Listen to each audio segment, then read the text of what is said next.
Check it out over there. It's a Hershey plant. Anybody need some Reese's?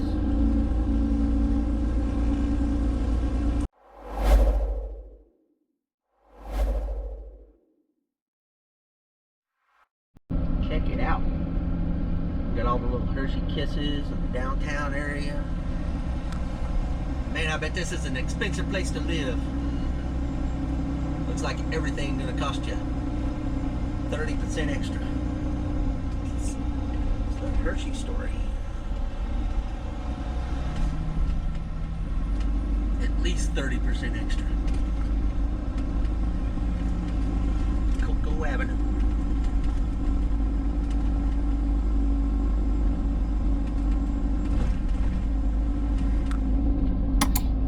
Look at that place.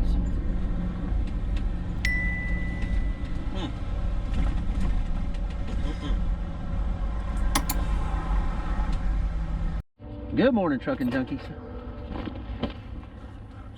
We are in Lebanon, Pennsylvania. And as you saw, we went through Hershey's, Pennsylvania a little bit earlier.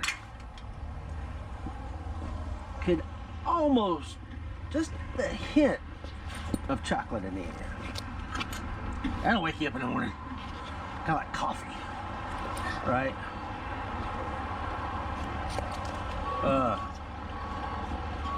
Spent the weekend in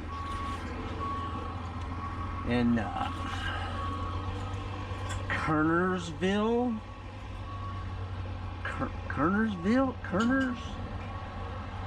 something like that, North Carolina.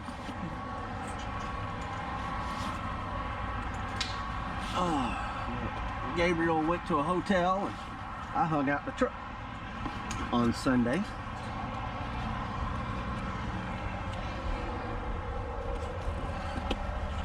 On Friday night, we spent the night in Blytheville, Arkansas. And all my family's from like right around there, right? So I called a couple of my aunts, see if they want to go to dinner, and found out that my parents were going to be there. So I went and had dinner with my parents and my family. That was fun. And then on Saturday we hightailed it up to down to North Carolina, or I guess over, because it's over to North Carolina.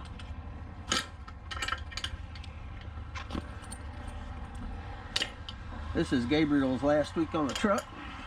He's doing all right. I think he's gonna be okay.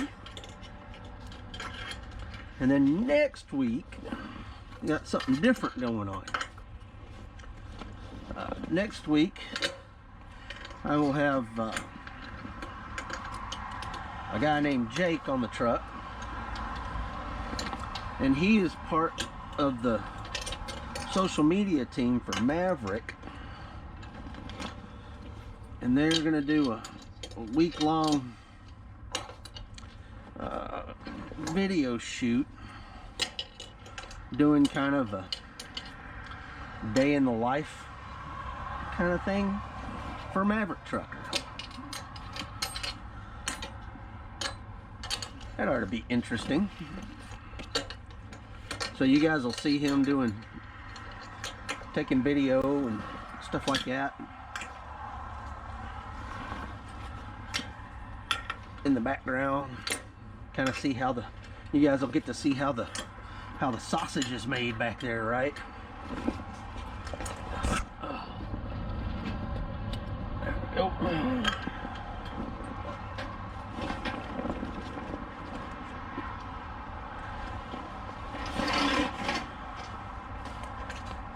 Which will be fun.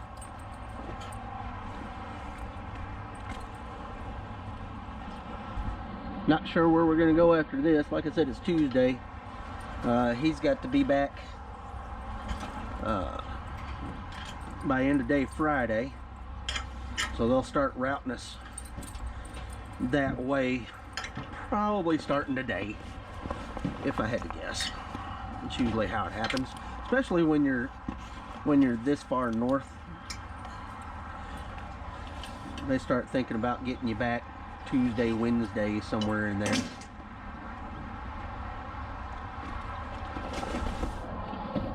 Oh man.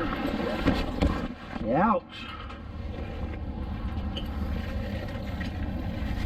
Oh. So, something that happened yesterday, just to give you guys some inside knowledge about how trucking works, especially flatbed trucking. So we get this job yesterday. Pick this OSB up, see? And it said on our job from Maverick that it was a no tarp load, which I found kind of strange, because usually this OSB is always tarped. You know, it gets wet and there you go. It gets wet, it starts to swell up because it's just glued chips is all it is, right? So usually it's tarped. We got it. We got the job from Maverick and it said no tarp, which I found kind of weird. So we went ahead and put the straps on, walked back in there to get our paperwork, and I was telling Gabriel, that's like we'll have to look on the paperwork to see if they require it to be tarped or not. And lo and behold, we get the paperwork and it does say tarped. So what do you do when that kind of stuff happens? So if the paperwork says tarp and your job says no tarp, then what you need to do is you need to tarp it, and you need to call your fleet manager and let them know, or send them a message and let them know that the company is wanting you to tarp it. That way they can get with the appropriate people and get that billed to the company. Because Maverick makes money on tarp jobs, and we make money on tarp jobs. We don't make as much as Maverick makes on a tarp job, but that's the nature of the game. Go ahead and flip that. What you want to do is flip that barn door up over the top. There you go. It'll make it a lot easier to pull that off.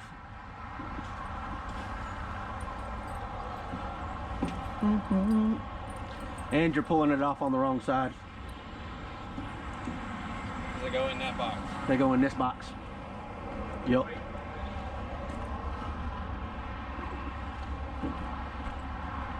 Ah, rookies. There's honestly, guys, when you come out here, you see the videos that I make and the time that I've spent doing this kind of stuff, and you may have the impression that this stuff is easy, and that there's not a lot to think about. You would be completely wrong. There's tons of stuff that you got to remember. Should I just get up there and start pulling over? We'll get it. It's just heavy. Just think about that guy that was putting it on that gypsum board the other day and it was upside down. Yeah. He had to flip that whole thing while he was sitting on top of that. Whoever put it in this. Mm-hmm. Whoever, well, more than likely it was maintenance that folded it. Yeah. And stuck it in there.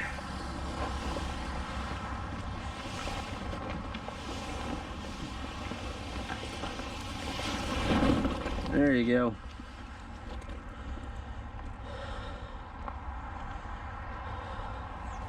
All right, dude, I'm gonna let you fold them by yourself.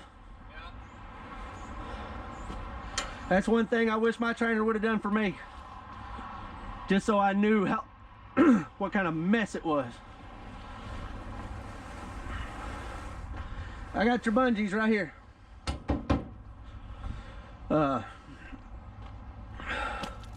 But yeah, there is a lot to remember.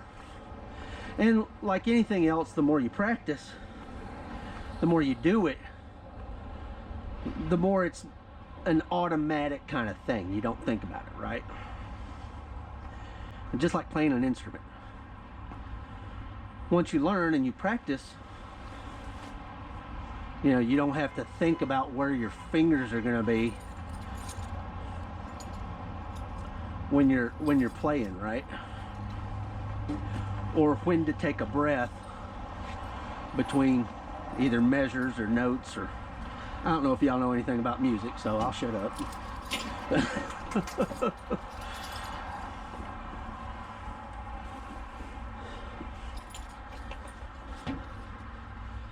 Oh, I see. I was wondering why this was missing here, and this has got them hooked in there. That's fine. Oh.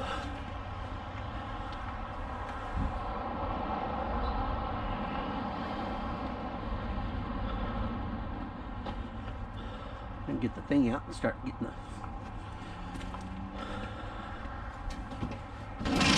this off. Not sure where they'd send us after this. Don't usually come up here, so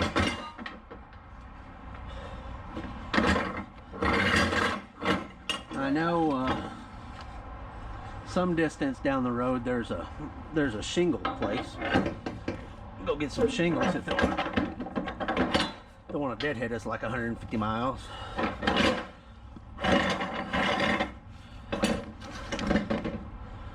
Something like that.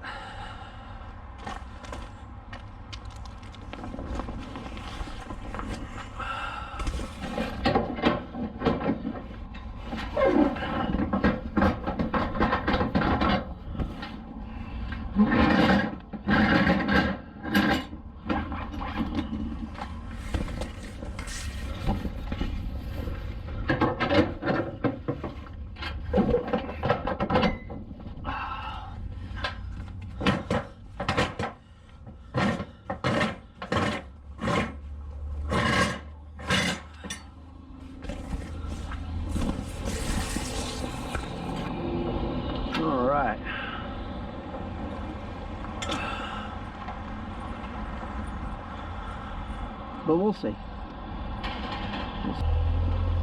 Morning. How are you? Alright, how are you? Doing good.